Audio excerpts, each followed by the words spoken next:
Welcome to Spotlight Television. Today we're talking Your Life, Your Way with Greg Parady. I'm your host, Tom Hegna. I've gone back several years with Greg Parady. He's a top financial advisor down in the Villages in Florida. He really focuses on educating his clients, and I've gone in there and done some seminars for him. Greg, you have a very inspiring story. Welcome. Share your story with us. Well, thank you for having me, Tom. I appreciate being here. Well, my story starts, in the insurance business. I started in 1996. I started with an insurance company that was based out of Chicago. They taught me how to sell long-term care. They taught me how to do planning with Medicare supplements, burial policies. Like, I worked with retirees, and in 2000 to 2007, we had a real heavy focus on just annuities and life insurance. And then in 2008, 2009, we noticed more and more people were retiring without pensions.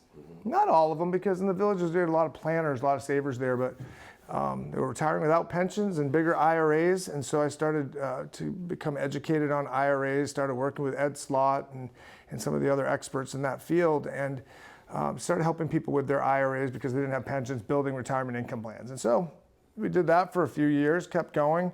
And in 2012, my partners, both investment advisors, said, hey, we need to have a registered investment advisory because we want to sell investments. We want to have or offer investments. I say sell, investments. We want to offer investment options. We want to offer tax planning. We want to offer annuities. We want to do it all in one house, on one campus where people can get right next door to each other. Everybody can get in the room and talk to you about everything that's important in your financial future. And so that was 25 years ago in January that I moved to Florida, and the company's been doing very well. And I recently partnered with Risk Strategies, and couldn't be happier. Now, your first book was Your Life, Your Way. Yeah. Why did you write it, and give us a little flavor for what's in there? I wrote that book because I kept meeting people that were stuck with either misconceptions about how retirement planning should look or retirement strategies should be.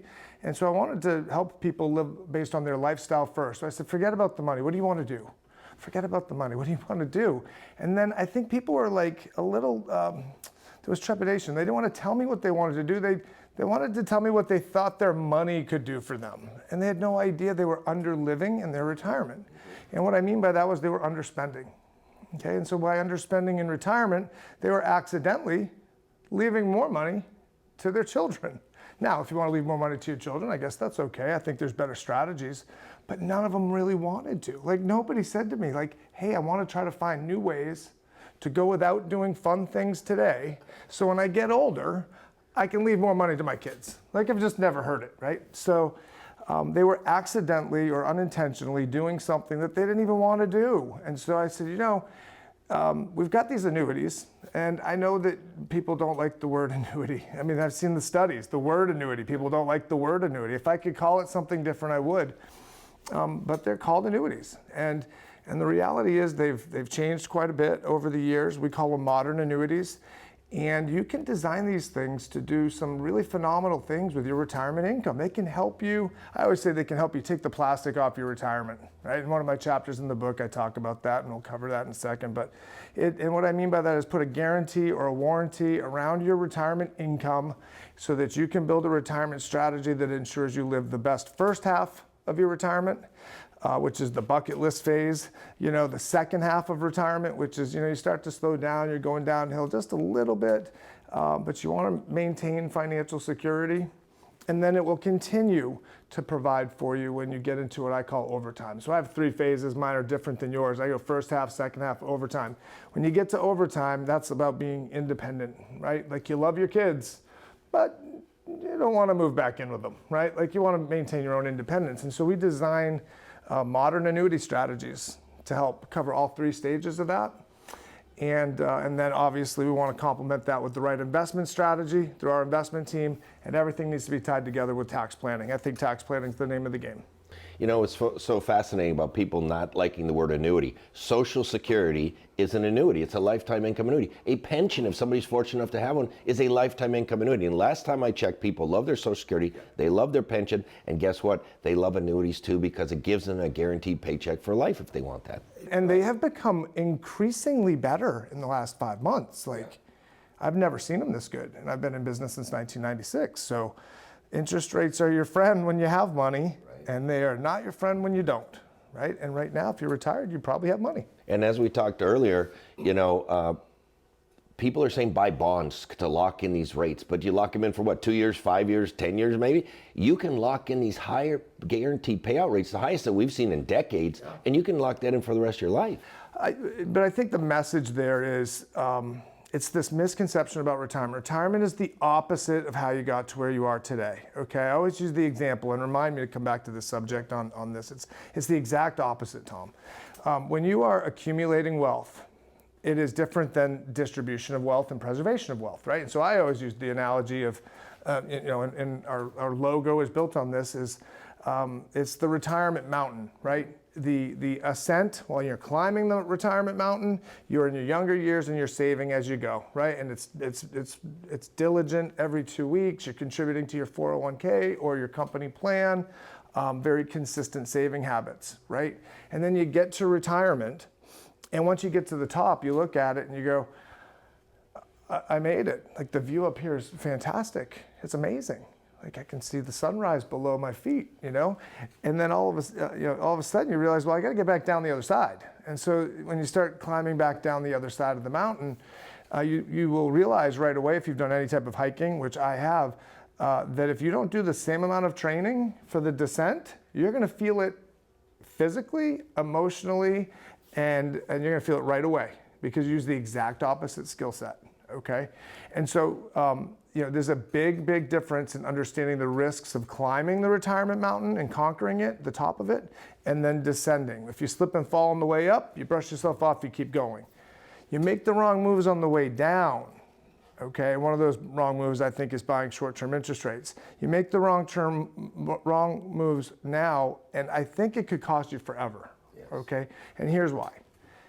I think they're falling for what I would call a trap, a short-term trap right now.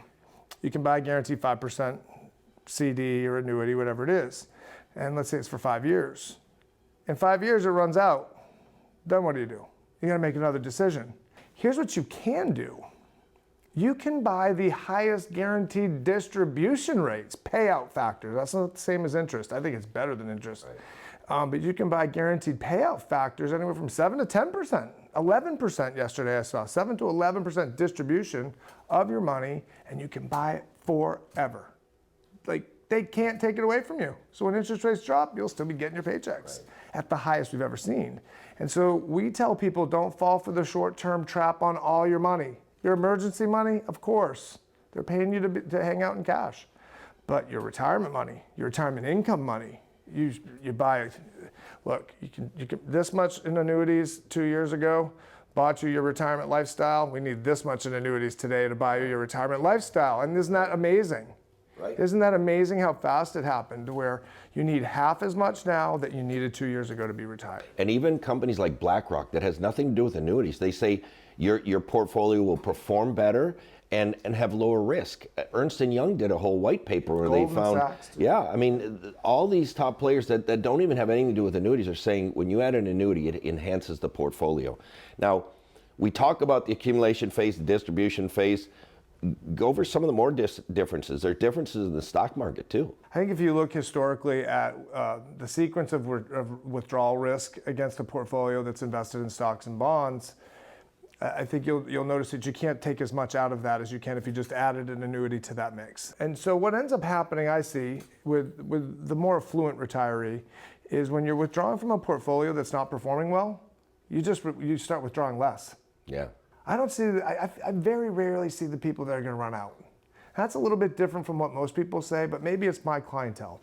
Here's what I've learned. I'm working with a cohort of people that is allergic to spending money already. Like, they don't like to spend the money. And so if the market goes down a little bit, let's tighten our belt. We don't have to spend as much this year. Don't need it. Don't need it. Want doesn't even enter into the equation.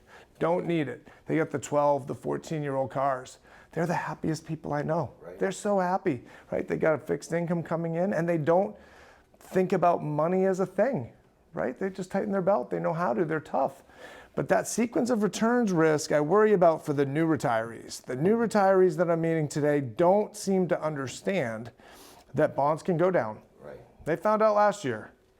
And stocks can go down. Well, guess what? If you've been saving since 2009, you just started in 2009 or 10, the market hasn't gone down. All it's done is just slingshot and triple, and it's just, all it does is go up and up and up and up and up. And I think people think it's just always going to go up. But I remember in 2000 when it didn't go up. And I remember in 2001 when it went down again. And then in 2002 it went down again. And that's the S&P 500, not like some made up index. Right. It's like a big index.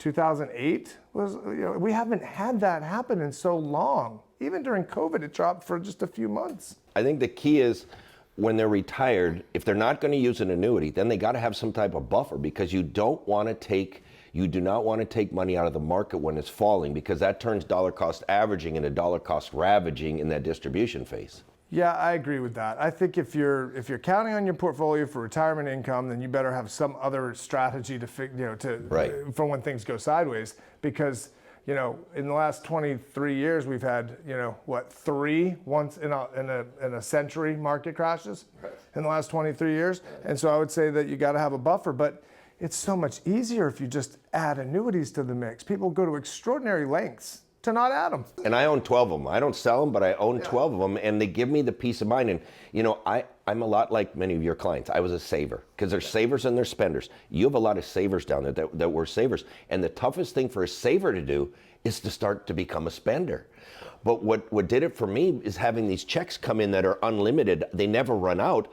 I can spend those because I know next month I'm going to get another one. If it's just assets, people don't dare to touch it, because what if we have World War III? What if taxes go up? What if we have inflation? What if I die?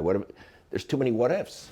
And I would add to that it's really not how you got here. It's not how you got to retirement. So we're asking people to manage their money a certain way for 40 years while you're working, every 2 weeks or every month. Every 2 weeks, you save a little bit. Every 2 weeks, you get your pay stub. Every 2 weeks, you see what your benefits are. Every 2 weeks, you put a little bit of money aside. Every 2 weeks or every month, you pay your mortgage. Every month, you pay your bills. Every month, you pay electric. Every month, you do whatever it is you do. It's done monthly. Everything's done monthly. And then after 40 years, or however long it is working for a company, they give you a packet. And they said, here you go. Inside this packet, there's a couple things you sign, and we're going to give you a lump sum of money, and you have to go out and find your own benefits, and you have to figure out how to turn this big lump sum of money into income and make it behave monthly like it did when you were working. And so I think when people run into a financial professional that in retirement that is telling them that I want to teach you how to grow your money, I think you should probably interview other financial professionals, because they might not specialize in what to do with distribution of money. Now, you talk a lot about income for living.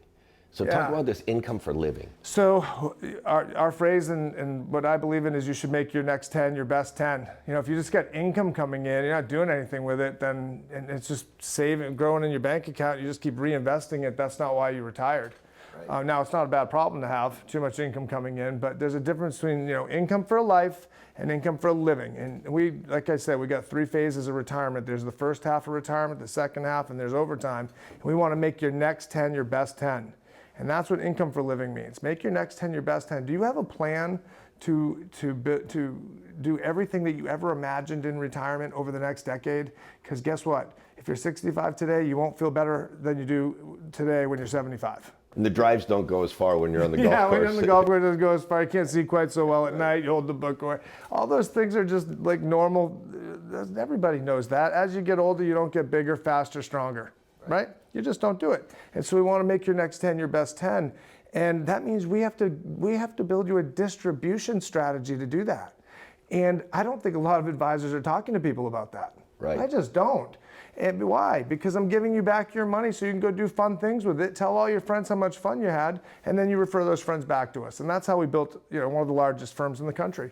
But you also want to put seatbelts on their strategy, right? You write about seatbelts. Yeah, I think annuities, are like having a retirement seatbelt, because, if you compare it to, I wrote that chapter in one of my books. Do you have a retirement seatbelt? And the idea behind that was, even in the early 80s, you didn't have to wear a seatbelt. Even in the early 80s, we used to ride in the way back, right? Remember the way back?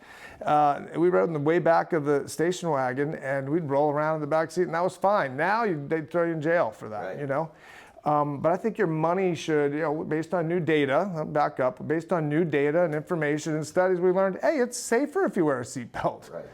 You already quoted them. There's a lot of smart research by companies like BlackRock, Morningstar, Ernst & Young that have done research that says it's pretty smart to put a retirement seatbelt around part of your retirement portfolio, buy an annuity. Yeah. But then you gotta buy the right one, and that's Right. why it's so important to work with the right team. But it's not even like a debate anymore. It's No. just like people that do the opposite of annuities are saying you should probably buy annuities. They make your investments better. They make everything else you have better. You know, I was in a meeting with Dr. Michael Finka, who's one of the big PhDs who studies retirement, and he said there is no debate at all among economists about whether a person should have an annuity. It's all about what type and when. That's what the discussion is, not whether you should have one. You should have one. That's what the math and science shows, because you want to have at least a base level of guaranteed lifetime income. And you write that in your book, how annuity should be a foundational part of a retirement plan, and I agree 100%. Yeah, there's no debate around the experts. There's only debate around like shows on TV, Yeah. right? Yeah. Talking heads on TV. Talking heads on TV is what I call them. Like, it's hard to jump up and down and scream and get excited about this thing that just pays you every month. Right. Like there's no retirement show on pensions on TV Right. because they're pretty boring, Yeah. right? In retirement, it should be a little bit boring with your money. It should be predictable and boring, I think. And if every single expert out there, like every economist out there is telling you, you should have some of these, and some of the talking heads that have maybe not done the best job with their own money, and you can Right. look it up, are telling you, run from those, maybe we ought to listen to the people that went to college and Right. studied economics. Now, Greg, you didn't just write one book. Your latest book is UnStress and UnTax. Why did you write it? And give us a little bit about what's in it. I wrote that book in July. UnStress Your Retirement, UnTax Your Retirement. I wrote in July of 2020. I wrote it right at the beginning of COVID. I wrote that book in 7 or 8 weeks, and I had a friend assist me with a few parts of it. Listen, I think people are stressed out about retirement and don't need to be. I think that there are some very simple things that you can do to protect your income, which we've already covered. You can do some really smart tax planning. That's another risk about retirement. You can do some long-term care planning. We typically use life insurance for that, but there's all kinds of different ways to do it. And then of course, there's the time that you have here, making memories and no regrets. And then of course, back to make your next 10 your best 10. Maximizing Social Security Yeah, benefits making and smart all those choices things. with Social Yeah. Security is important because things on that I think have changed a little bit. You got big raises. Maybe you take it a year early or two early. Earlier than you have previously. Like if you're gonna wait till 67 and now your income at 65 is the same as it would have been at 67, maybe you would take it 1 or 2 years early. But in general, we're telling people to make smart decisions around anything income related. We wanna make sure we're optimizing that forever. And so we'll generally tell people, take the smaller of the two now and then Right. delay the second one at least till 65, 66, 67, depending And the on reason is situation. because that one covers both lives. Yeah. So if the husband made more money, the wife can take hers early, because when he dies, she gets his. And so I love the way that you do some of those strategy sessions with your clients. Yeah, we believe in that. We also believe that IRAs should, if you're talking about guaranteed income, then you're using the IRA money and you're buying IRA annuities to supplement your other annuities. So which money you use is really important in how you fund annuities. And then which money you invest in stocks, bonds, mutual funds is also important, because if you invest your non-IRA money in stocks, bonds, mutual funds, you can get favorable tax treatment Capital over there. gains, yeah. Which is better than ordinary income. Correct. Well, guess what? With IRAs and annuities, there's no difference. Right. It's ordinary It's income. supposed to be your pension. It's what they replaced your pension with in 1980. So the 401k should be rolled into an IRA annuity. There's no taxes for that, and certainly don't have to do all of it. And then that IRA annuity should be paying you income. And as that comes in, then it is taxable as it's paid out, but not on the rollover. Yes, and here's what people ask me when I say that. They go, yeah, but if I give the insurance money all the money, give the insurance company the money, they'll keep my money. Not on modern annuities. They don't do that anymore. Those are like antique, I call them antique annuities. Those are like telephones in the 70s. They worked great under perfect conditions. Like if you were in the kitchen and someone else was in their kitchen, then yeah, the phone worked great. But modern annuities, you can make them do almost anything you want them to do. You want extra liquidity, we can add extra liquidity. You want a bailout feature where you can get your money back out, we can do that too. But with products the way they are right now, I don't know how you ignore them. And that kind of leads us into this, the red trees, the yellow trees, the green trees, and the leaves and everything. Kind of go over that. So I learned a long time ago that people were confused about taxes. And I was confused about taxes. Almost everybody thinks they're paying more than they actually are. And because we all hate what they do with it when we pay it, that's the bottom line. And so I thought, God, I have to help people retiring with IRAs, bigger IRAs, and smaller other accounts. And so it was bigger IRAs and smaller other accounts, and no pensions. And so we had to come up with a way to reframe or reset the story around taxes. And here's how we did it. We said, instead of saving money for retirement, we're going to plant these and invest in retirement seeds. We're going to grow our own farm, okay? And we said, whatever seed you buy is going to grow that kind of crop. Very simple. I mean, not like magic or anything here. It's very, very simple. I needed a simple way for people to walk out of my presentations understanding that. So we had one seed was our red seeds. These are our tax-deferred seeds. And so I said they come out with these in 1974, red seeds. You get a tax deduction on the seeds. It's great. You get a tax break. You plant the seeds. Even more magic with these. They grow tax-deferred. You don't pay any taxes on the growth, which is great, until you get to retirement. And that's great because when you're in retirement, you'll all be in a much lower tax bracket, which for a lot of people isn't even true today, but that's the story. And then in 1980, the company you worked for would let you take money out of your paycheck, red seeds, and they would match it with red seeds. And so all the money that's in the red has never been taxed, is the bottom line. You got a tax deduction on the small seeds in return for paying taxes on the entire crop. Okay, which back in the 70s and 80s was probably a good idea because the highest tax rate were higher. Yeah, 1980 the top tax rate was 50%. Today the top tax rate's like 37%. I mean, it's crazy how low our taxes are today. So you got this big tax deferred crop of money, and people go, "Well, I can't touch that money. I got to pay taxes on it." I go, "Okay, well, what happens when you die?" They go, "Well, my kids will get it and they'll have to pay taxes on it." I go, "Okay, well, what happens when you turn 73? I'll have to take money out of it and then I'll have to pay taxes on it." So you have to pay taxes no matter what. Here's the difference. If you die with it and leave it to your kids, they're more likely to pay twice as much in taxes than you would have spent if you just used it. Right. And by the way, you'd have more fun using it while you're living than when you're dead. And you didn't want to leave it to them anyway. So we designed distribution strategies around getting the money out of the red at the lowest possible tax. We call it in the red because we don't know what the tax is. We won't know till we take it out. It gets added to your other income. Can create stealth taxes on top of that, Medicare, this thing called IRMA, which makes people nuts. And rightfully so. You get some people are paying $1,000, $1,100 a month for Medicare, right, because they have to take money out of their red trees. Okay, so that's the tax deferred money. That money's in the red. You're running a business and the red is no good. I imagine on a farm it's not either. And then you have your green seeds. Okay, as I've simplified it, we just went right to the green seeds. You pay taxes on the seeds, you get the crops for free. They grow tax free. You can take income tax free. When you die, it goes to your kids tax free. So which would you rather do? Pay taxes on the seeds and get the crops for free, or get a deduction on the seeds and pay taxes on the whole crop? It's an obvious answer. Everybody wants tax free today. But when people were saving 25 years ago, 30 years ago, they didn't have it for everybody. So now we got to convert from the red to the green. And anybody with red trees can do it now. Anybody with money in IRAs or 401ks, they can convert to Roth IRAs. You also write about problems versus choices. So kind of explain the difference, problems and choices. If you wait, I think choices are when you're proactive about your financial future and you sit down with somebody while you're healthy, and if you're married, while you're both healthy, and you start making some choices on how you want to live your life. Right? Live your life your way, and it starts with that. And if we're going to help you live your life your way, you have to start making choices on how you want to live your life and what kind of legacy you want to leave to your family. And problems are when something's happened, dad's in the hospital, mom's in the hospital, and the other spouse comes in to see us and they need help. That's a problem. And so it's hard to make decisions when you're in crisis. And so we tell people, listen, if you've got, if you've got choices that you can make today while you're healthier and younger and of sound mind, you're healthy, all these things, do it now. Make the decisions now.